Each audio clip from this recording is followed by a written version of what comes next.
Hello, my name is Dean Contover, and this is The Current Buzz. Today we have Crissie Murphy. She's an artist. I call her a military artist because you'll see the paintings here in the studio of her artwork, and we'll talk about that. But I just want to talk about her initially in regards to where she went to school, art school, etc. You presently live in Lowell, Massachusetts. Is that, where were you originally from? Methuen. Methuen, Math. Okay, so you're a local girl, local. Merrimack Valley. She does military art. She had a show at the Chelmsford Center of the Arts recently, and it was written about in the local paper. And I just want to tell you that welcome to the show, Crissie. Thank I you. love your artwork. So we're going to talk about where you started your art school and where you went to art school. So tell me where you went to art school.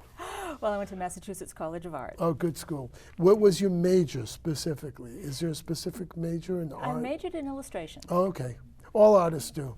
And, well, illustration as opposed to the fine art Right. of painting, Okay. which is a little bit of an irony considering that now I'm a painter. Right. But I had a minor in painting and learned all the traditional methods. And All right. My father was an artist, did artwork, and because he didn't find any work, he became an illustrator. So that's a typical aspect of arts and artists, you know. So he did good work, black and white and all that stuff, but, you know, he has some good work. I should have brought it to you and showed it to you. So you were there, what, 4 years, going to school, commuting yes, from Methuen yes, to? commuted, Okay. commuted That's to Methuen. That's a long from drive, Methuen. yeah. And you graduated when? In '85. In 1985, okay. After you finished your art and received your degree, you were very happy. What did you do after that? Well, first thing I did was pack up my car and drive to Alaska via Key West. Okay, so you drove down to Key West and then decided to go Zigzag across the across the country, country. all the way up, drove the Alcan Highway before it was paved, Oh, okay. with my sketchbooks and all my painting Wow. materials. Wow. So did you do sketches of Mount Rushmore? Of course, Of course. of course. All the usual places. All the usual places on the way. I mean, that's on the way, right? South Dakota, I'm sorry. And so what happened when you got to Alaska? That's a question that the audience wants to know. Oh, well, first thing was I camped on the shores of the Teklanika River in Denali National Park. I spent you quite fish? some time there. No, but I spent a lot of time painting. Oh, and, wow. I remember one day a fox ran off with my paint box and I had to chase him. Oh, no kidding. And I did some terrific landscapes, all watercolors and such. It was Right. just, the colors were just so mind-boggling. It was Right. beautiful, beautiful colors. And from there, I went down. I spent a couple of months in Homer, which Okay, is Homer, Alaska. right yeah. on the peninsula. Right. So, living in a tent and playing with the otters in the morning. And painting. Did you see any bears? Oh yes. Oh, you did? Oh Okay. yes. All Yes, right. I was about 20 feet from a grizzly at one point. Oh, is that right? And I do have sketches of him. Oh, you do? Is that right? No kidding. That'd be nice to see. So he was afraid of you, is that it? The grizzly? He was more interested in the salmon. Yeah. The salmon I were see. running, so he Okay, was the just more salmon interested in was food. Yeah, exactly. And they're Yeah. used to people. Yeah, that must have been interesting, watching the bear, you know, in the river. I'd like to see that scene. That must be interesting. It's hilarious. It's hilarious because In what way? they're not as graceful as you would think. Oh, you mean bears? They The just bears. stumble in the water trying to get the fish, and they miss him, and that type of thing. Oh, Catch that's- one, get overbalanced. All right. After Alaska, what happened? Well, then I settled down and got a job as an illustrator. Where was that? Well, I've worked for a few companies doing technical illustration. Okay. One was doing cutaway illustrations of mechanical sealing devices and hydraulics and stuff, which has come back to serve me well when it gets to some of the aircraft that I'm working on. Oh, okay. Yeah. So after a while, you're doing illustrations and so forth. Now, I see the military art we have here. How did that happen? Yeah, I want to know the story behind the story. Out of all people, they picked you to do military art. And I'm sure a lot of veterans are watching this show and saying, wow, that's not bad. That's not a bad picture of red over here. Tell me how that started, slowly. Well, I'm still trying to figure out how that started. I joined the Society of Illustrators. Okay. And there's a jurying process that you have to go through. And one of the jurors was the chairman for the Air Force Art Program. Okay. Which the Air Force has a program that has been in place for about 60 years. They send artists out to document operations and events, and anywhere from a week to a couple of weeks all around the world. Okay. So you were basically embedded with the unit that they assigned you to. Okay.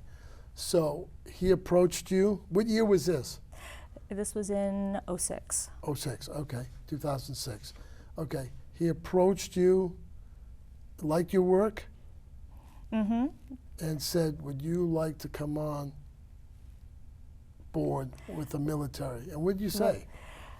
Well, first was when he called and told me that he was calling from the Pentagon. And I said, yeah, right.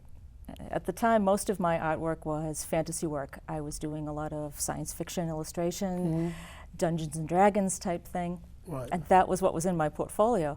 But he had seen it, he had seen the potential to add something different to the program. He said, we have a lot of paintings of beautiful jet planes hanging in midair, but we need someone to focus on the personnel and someone who may see things a little bit differently. Right. So and that was when in he other asked me words, to join. they have illustrators in the military, but they wanted an outside point of view. Well, they already had, most of the people in the Air Force Art Program were retired military themselves. Oh, okay. And they focus on the big heroic looking image. The infantry and guy, yeah. Yeah, and the planes and the fighter jets and such. And they wanted something a little bit stuff, different. yeah. Exactly. Okay. And they thought I might see things a little bit differently. Oh, okay. So you get a phone call from the Pentagon.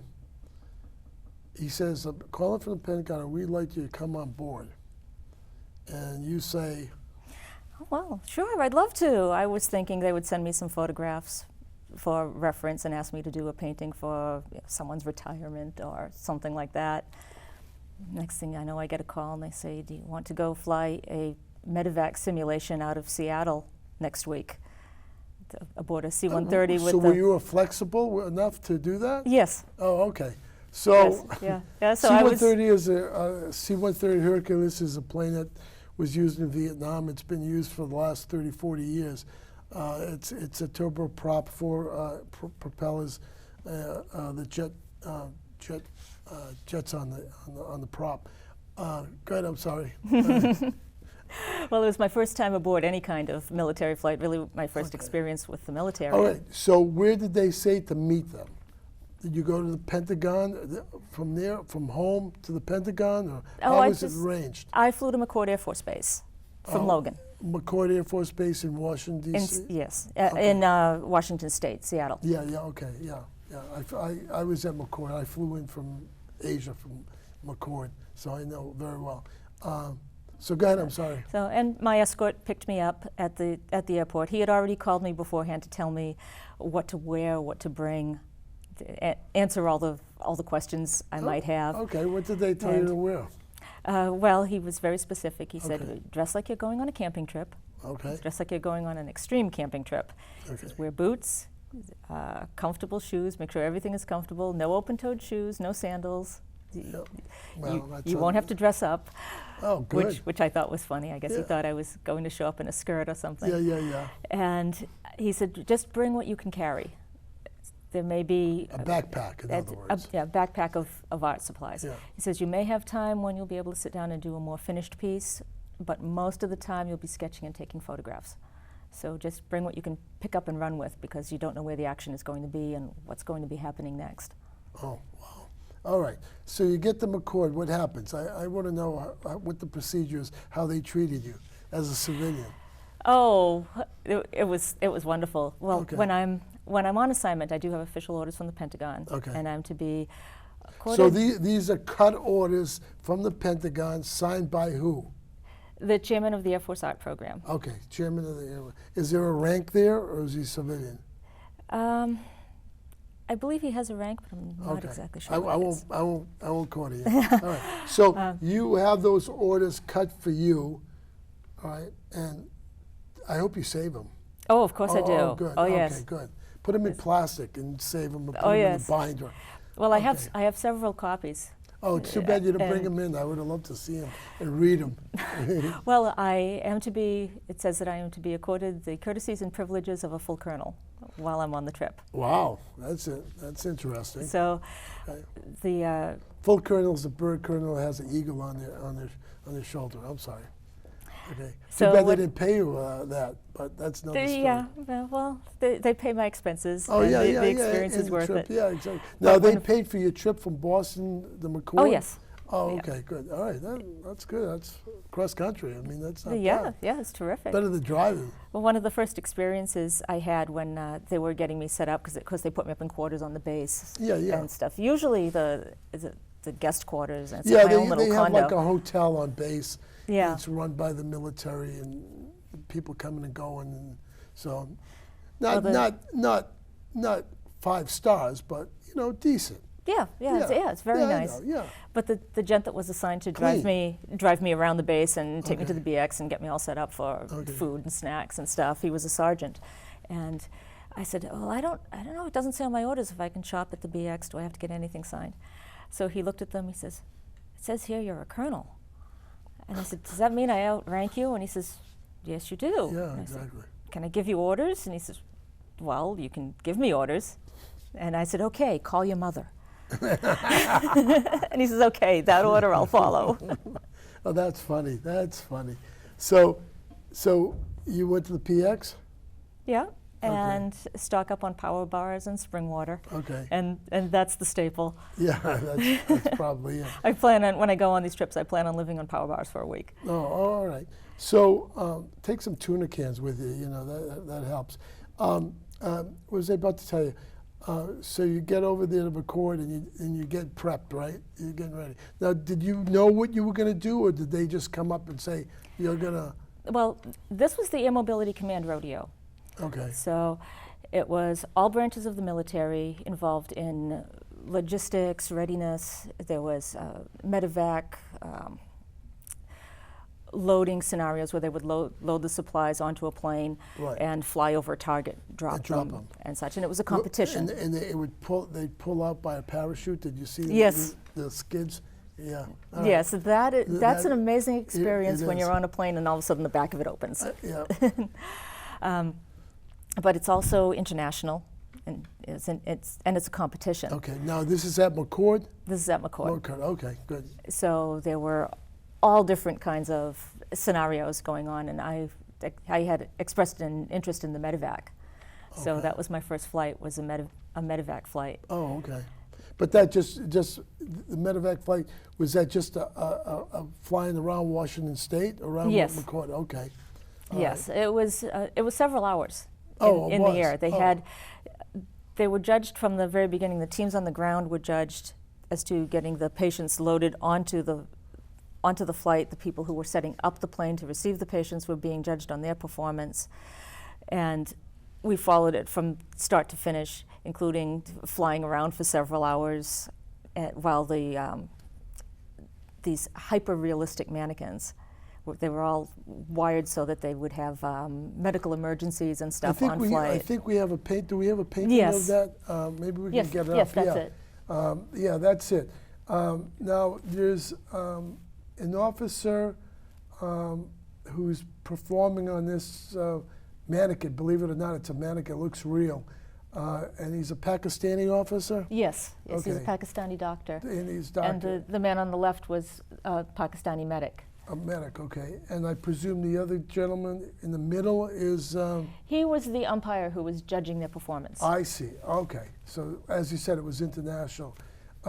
As you can see, he's on a stretcher. He's strapped in, and so that was one of the paintings that you. Now, did you sketch it or did you take a picture of it? I sketched it and photographed it. Oh, okay. There's you can catch the mood and the feel and the action in a sketch. The little details you really need the photograph for, Yeah. particularly when it's things like medical Oh, yeah, medical when equipment there's and such. armament or something like that, when there's equipment and so forth. So, so how long were you there for? About a week and a half. Okay, a week and a half. You were there a week and a half. Wow, and they paid you meal and Oh, yeah. and everything. So usually on the hotel on a base, it's probably almost $70, $80 a night to stay there. So for a week and a half, that's not bad. And they fed you. Where did you eat? Did you eat at the hotel, or did you eat on base? Well, since this was the Air Mobility Command rodeo, every team that was involved had their own little tent. Oh, okay. And they had this huge tent where they were serving some fantastic meal every night, barbecue, or they had spaghetti night. So you were and grazing. So I was, yeah, it was go down for cocktail hour, so to speak, and travel around to all the different teams, Right. to all the different tents, and then go to dinner with the troops, and then come back and Right. hang out. Okay. Did you hang out with the officers or the enlisted men, or both? Oh, both. Oh, okay, good. Both. All right. So you did your artwork. What happened after that? What happened after you were in McCord and you came home?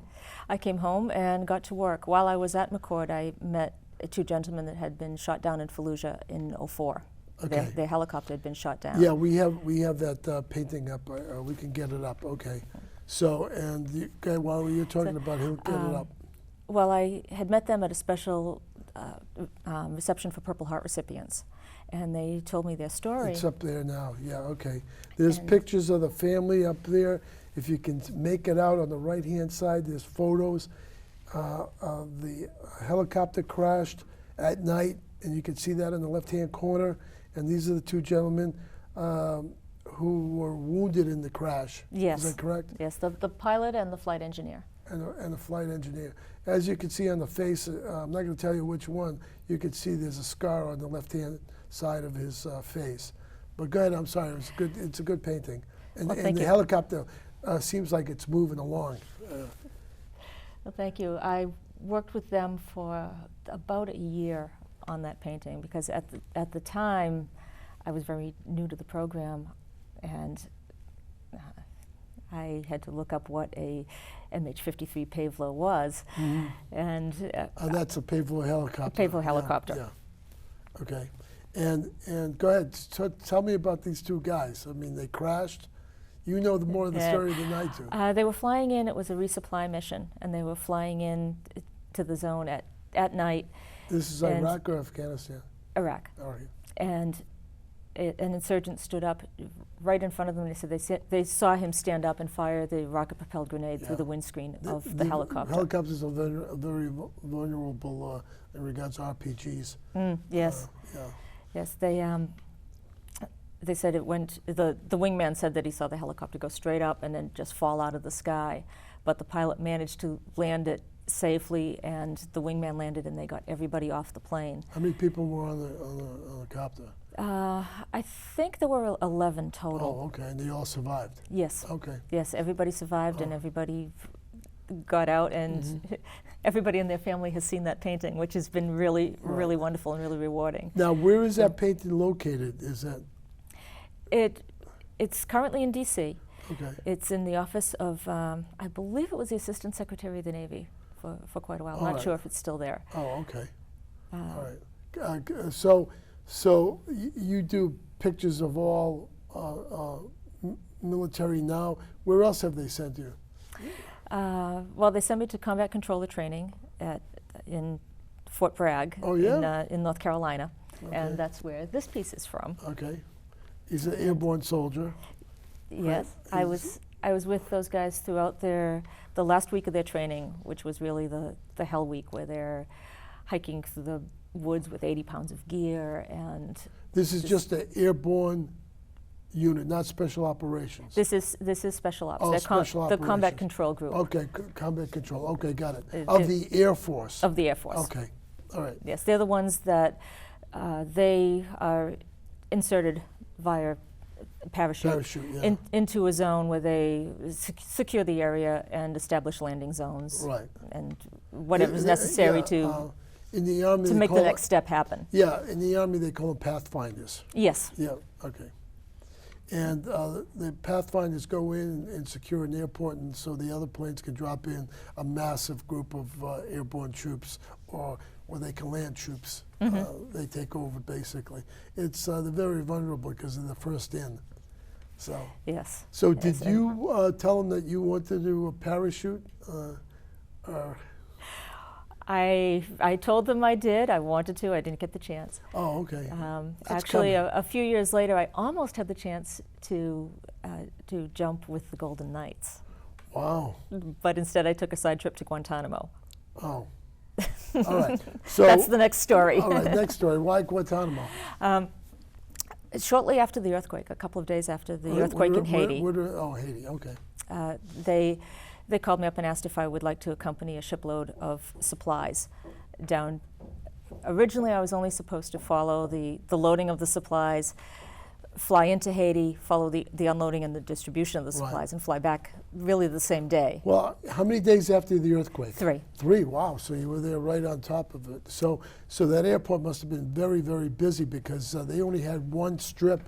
I was watching that. Somebody who builds airstrips in the military, one strip is not enough to bring in supplies. No. It was tiny, and even it was all broken up around the edges. The buildings, of course, were unsafe to go into. Exactly. They were still experiencing aftershocks. Yep.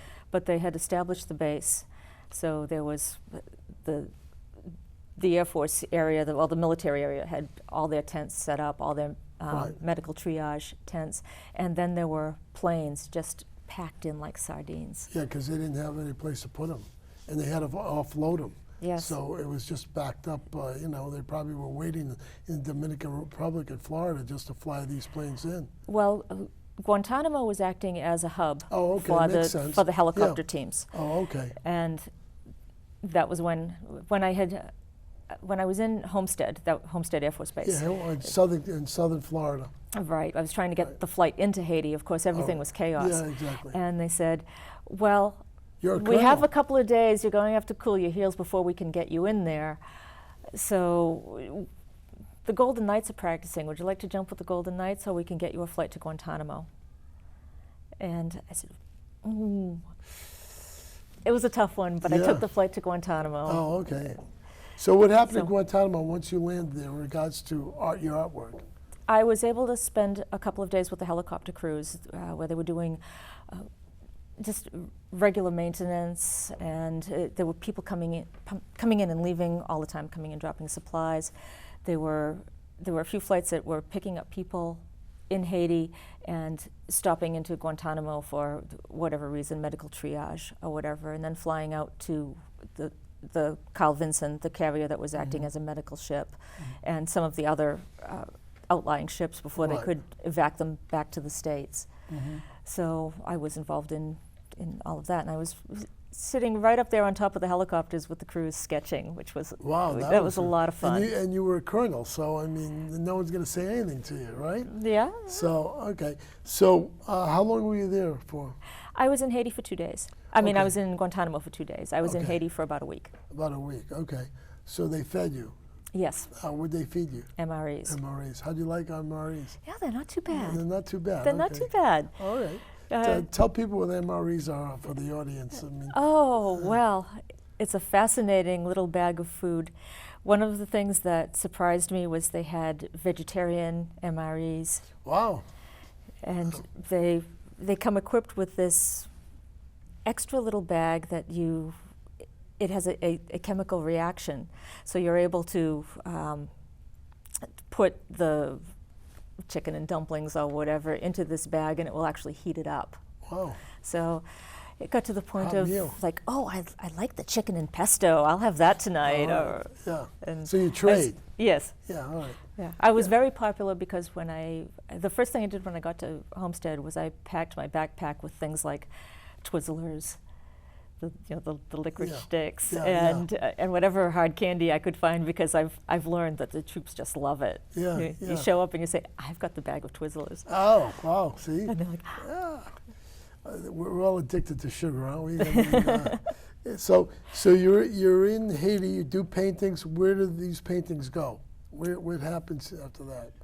They're all in the Pentagon. They're all in the They're Pentagon. all in the Pentagon. So they're in the It's- Pentagon's permanent collection now. Yes. So in other words, you can't sell these paintings. They're in the No, collection. no, they're owned by the U.S. Air Force. They're owned by the U.S. Air Force. And if But they don't pay you specifically to do, they can't buy the paintings from you. You sort of like donate it. I'm a volunteer. A volunteer. Okay, got it. Yeah. So there's No, clarification in regards to that. I'm very much a volunteer. I am allowed to sell, I maintain the copyrights on my paintings. Oh, So okay. I can sell prints Okay, I and see. such, but the originals go to the Pentagon. So this picture of Red here, I don't know if we have it on camera.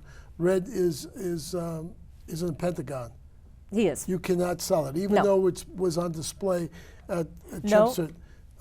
You can't sell that. I can't sell What it. about the parachute? Well, I haven't turned him in yet. Oh, you haven't turned him in. I don't know if I will because I'm a little attached to him. Oh, wow. He was recently in the National Museum of Air History in Kalamazoo. Oh, wow. And he won an international award with the Society of Aviation Artists. We have 3 minutes left, so that was fast. Oh, that I was know. fast. Yeah, I know. I told you it would go by fast. Tell me in regards to what's happening with the Pentagon. You're going back down there now? Is that what's happening? The next event will happen in May at the National Museum of the U.S. Air Force Okay. in Dayton, Ohio. Oh, Dayton, Ohio. Okay. And that will be the turn-in of, I think I have 7 or 8 paintings this year to turn in. Okay.